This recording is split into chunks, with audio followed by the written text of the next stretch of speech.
Okay, welcome back to the School of the Regista on Thursday, November 19th. Um, Again, on Thursdays, we mainly focus on leadership qualities and really the qualities of special players and Registas. So we're going to continue that today. We're going to focus on using eye contact and nodding your head to kind of gain that special positive place in a coach's brain. To get more playing time, to get that higher level of connection with the coach, and then you can certainly apply it to your teammates as well. The first thing we're going to do, however, is go over what we talked about last week on Thursday. And we talked about shaping our training sessions and shaping ourselves into special players and into Regista. So if you remember shape, obviously not the way that we spell it. It's an anagram, SCHAPE. Just to review what it means, right? The S is spirit, and spirit was the noisy encouragement, intensity, positivity. Remind everyone is their duty to bring the noise, right? So we want loud courts, loud fields, lots of encouragement, lots of intensity. Lots of positivity, right? Spirit. The C stands for communication. And we talked a lot about what's the best way to give communication on the court or on the field. And it was those reminders, right? We asked you to be a reminderer. So instead of after the fact critiquing, which the guy up in the stands can do that knows nothing about soccer, you want to be somebody who has taken mental notes or has looked at video, see what happens over and over in a match, so you get to the point where you can remind your teammates about something before it happens. Remember, they're much more likely to do something if you remind them before it happens. And we also have the night communication, the NITE, names, information, right, specific information, the tone of voice. So you're using a positive and supportive tone of voice, and then eye contact, which is a good transition into what we're talking about today. And again, we really kind of honed in on the fact that no championship team has been a team that doesn't communicate well. The H stands for hustle. All athletes hustle in games, if you remember. Once the lights are on, the stands are full. Most every single athlete will hustle in the game, but only way you can hope to push your performance level up is to hustle in practice, right? So if you want to become a better player, you want to push your performance standards up, you got to do it in practice every single day. And you also want to be the one that sets the standard for your team. Be visible in your huddle and be earnest in your hustle, right? Or be visible in your hustle and be earnest in your hustle. So you can talk the talk and be spirited, but if you go into training and you're kind of being a little bit lazy in training, nobody's really going to listen to you. So you have to demonstrate it. You have to be visible with your hustle. Lead by example. Encourage teammates to do the same. Maximize the time that you have on the field. Okay, and remember, approach. Are you trying to maximize your time or the team's time? Okay, so don't get it confused, right? You're trying to maximize the team's time in your team training. When you're at home, right now, this is the time where you can maximize your own time. But when you're with your team, you're in team training, your approach has to be a serious one. And you remember that you need to practice the IOC principle, intelligent observation commentary principle. Precision is the P. Don't become a victim of the second law of thermodynamics, which means, as you do something more and more, things tend towards disorganization. So things in the universe tend towards disorganization. Don't let that happen. Make activities better as they go on, not worse. If you've done a drill a bunch of times in training, don't let the level slip, actually elevate it. Remind your teammates that every touch, every play is important, and we have to focus all the way through. If you want to be a special player, you need to show consistent mental and physical effort in order to improve, and then train efficiently. If you practice the right way, you have a tremendous opportunity to be a special player. Remember, I said it last week, like 97% of players train really inefficiently. So if you can kind of focus on doing the right things, you can go really far. And then the E, enhancement, don't just meet the requirements, right? Just don't settle for enough. How can you do things even better? Be creative in your ability to keep pushing to the next levels, whether that's competitions, individual awards, team awards. At the end of the day, it's not so much important what you actually do to enhance your training sessions, but how often and how consistent you can bring this mentality to practice, okay? So if you bring in a trophy for somebody one practice, that's great, but then you don't revisit it any other time during the season, what have you really accomplished? Okay, so that's SHAPE, SCHAPE. Again, we really focus in on the approach and how do we spell that approach? IOC, the Intelligent Observation Commentary. The encouragement and reinforcement of the little things that makes teams successful. Remember the little story about Messi or Alex Morgan coming to your match and the difference it makes them watching you play. Anybody can have that approach, and it can be you. So when your team is training, when your team is scrimmaging, when you see other players in the club and other teams in the club playing and scrimmaging, can you be that intelligent observation commentator and really lift somebody's day? If you're lifting a teammate's day or you're lifting a clubmate's day, at the end of the day, right, that's great for the club. And then also take the same approach to watching professional soccer. So what I asked you to do on Tuesday was watch that first half of the Arsenal-Manchester City FA Cup match and watch for every time a player kills the ball and then plays from the spot or plays a first touch pass, a clean first touch pass, okay? So you're not just watching soccer, but watching professional soccer as a fan. Obviously, yes, it's great to watch as a fan, but you're watching it as a student of the game. Okay, so that's the approach. That's a serious approach you want to take as players. And I know we haven't had in-person training, but I left this in the presentation anyway because I want this to be in your mind at the end of every single training session. How effective were you at shaping your training? Okay, and then week to week, you can really kind of examine what's the easiest to implement and what's the hardest, right? So when we get back into training, these are the questions I want you to be asking yourself. Okay, now into the eye contact and nodding your head. And I'll start off by asking you this question, and I want you to think about this question while you're watching this video. Do coaches have favorites? Do coaches have favorites? Okay, so I want you to think about that and maybe come up with your own answer and maybe talk about it with your parents or your brother or sister there. And my answer is yes, they do. No matter what coaches will tell you, they have favorites, okay? Most will never admit it, but every coach loves a player that gives them their undivided attention. Okay, it's as simple as that. Knows that they are listening whenever they give instruction and can lean on them to help them out with getting the best out of the team. Okay. Remember, if you are shaping your training sessions, then you will immediately become a coach favorite. How many times have you heard or been the player who said it? The only reason I'm not getting playing time is because the coach doesn't like me.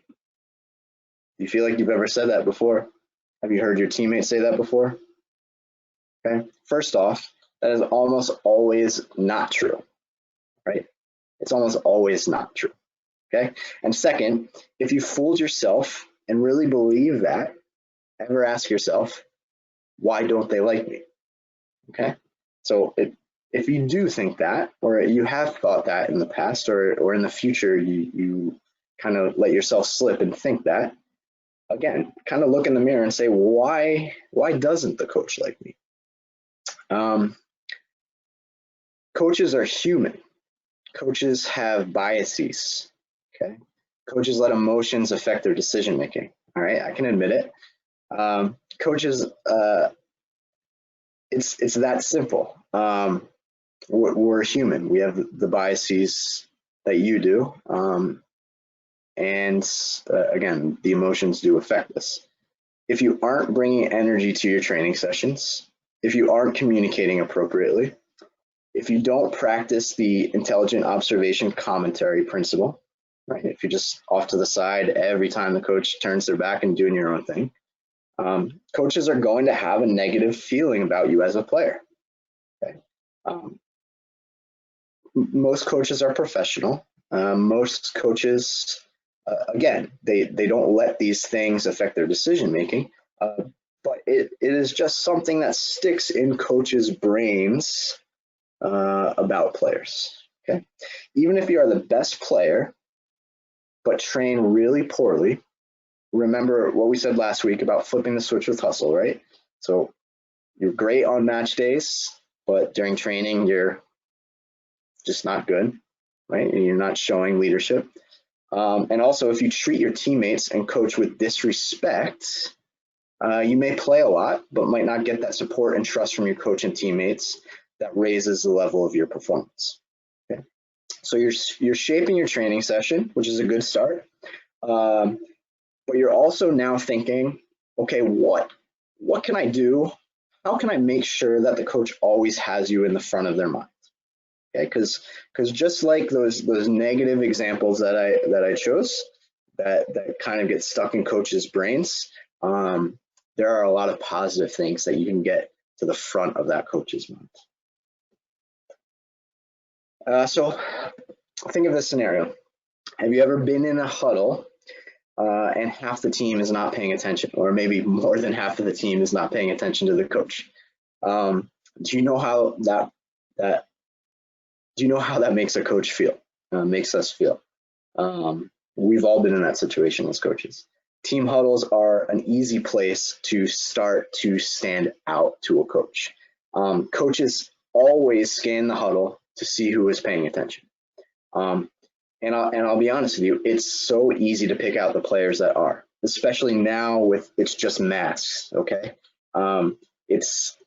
it makes it a little bit more difficult to see what type of emotion, but it makes it so easy to see who is paying attention.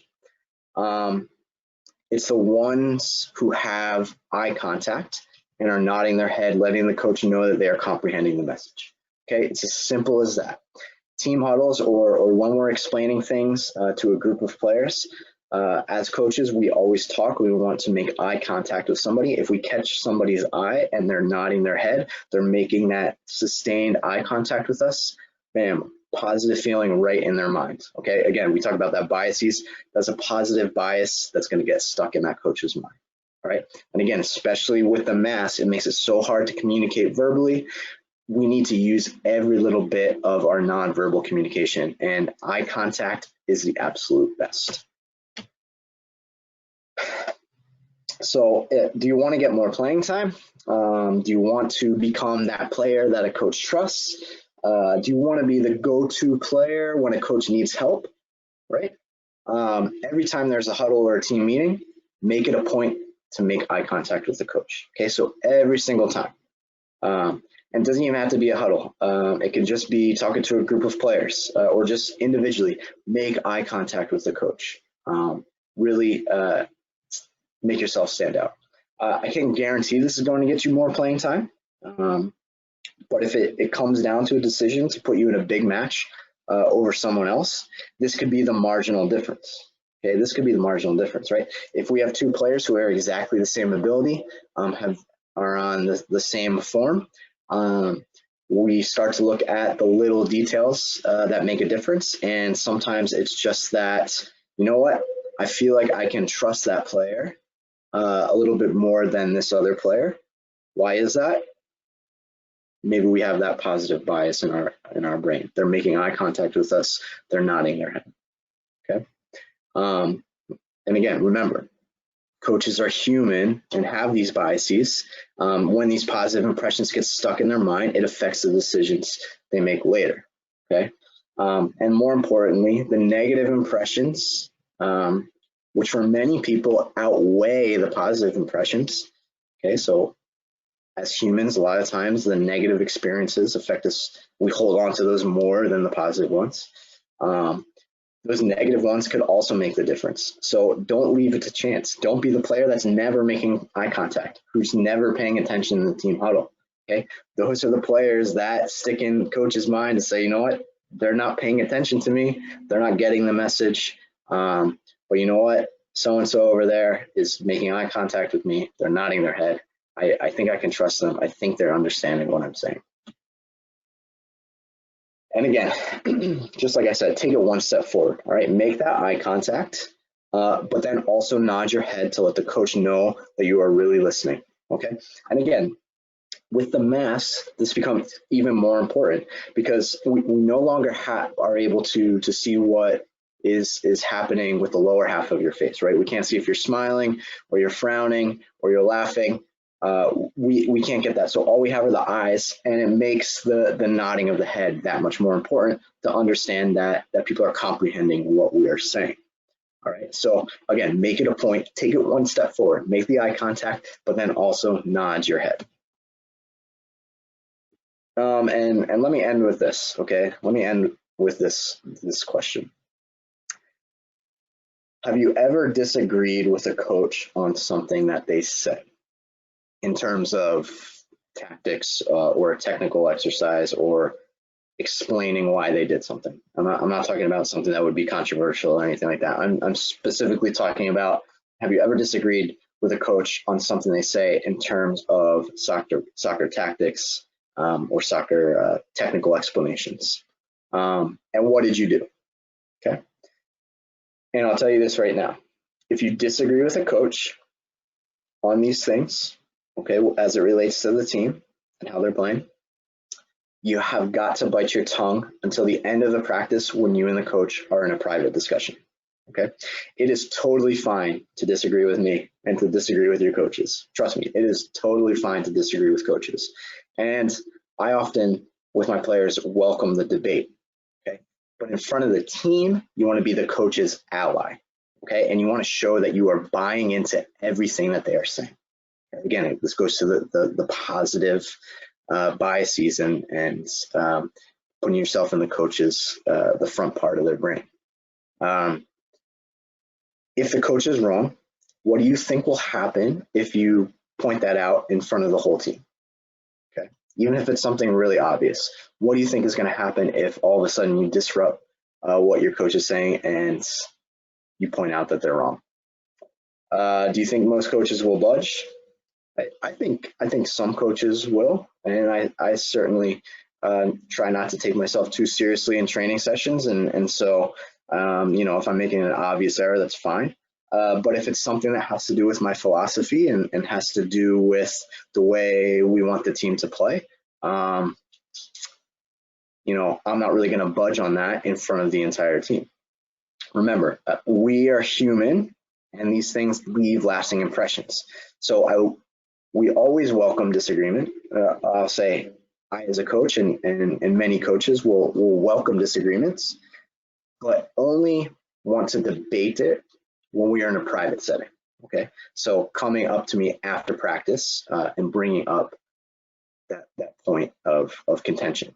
If you build a trusting relationship where you always publicly have the coach's back, then the door will always be open to you to discuss philosophy and tactics. Okay, so that's really the important piece. If you want to be that player who is constantly talking with the coach about how the team is playing, what their philosophy is, thinking about how you can influence that philosophy, then be the player who is always agreeing with them on the court, always buying into what they're saying on the field.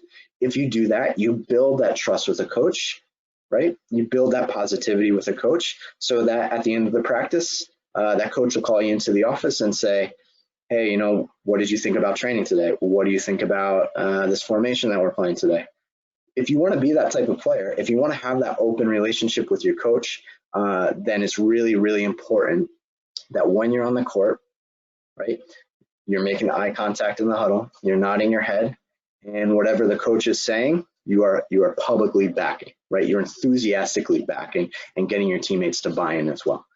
Because the only way that you can go on and be a special player in a special team and win championships, or go on to play high level soccer, is when the entire group is buying into one single message.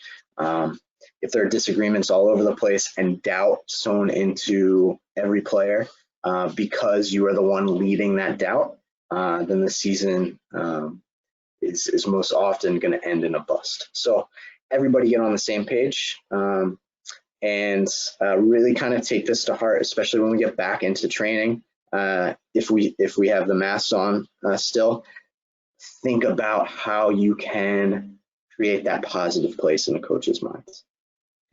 Eye contact, nodding their head. All right.